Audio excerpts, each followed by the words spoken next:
Hi everyone, welcome back to another episode from Wake&Tech. Today I'm going to be guiding you through how to unblock a video in YouTube Kids. If you previously blocked a video on YouTube Kids and want to unblock it, then first, launch open the YouTube Kid application on your device and then from the home page, tap the settings or the gear button at the top right corner. Now in the pop-up, enter your custom passcode or solve the math problem. You will then end up in the settings menu where you'll need to select your kid's profile under My Kids. Enter your Google account's password and tap on Next to end up in your kid's profile.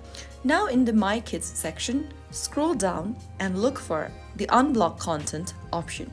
You cannot unblock an individual video, whereas if you tap on the Unblock Content button, all of the videos that you've blocked or all of the channels that you've blocked will then be unblocked. Click on Yes Unblock. Now after you do that, all the videos that you've blocked will then be unblocked on your kid's account.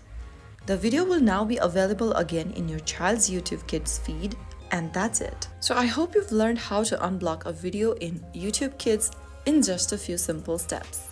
If you found the video helpful, don't forget to like, share and subscribe. I'll see you in the next episode. Thanks for watching.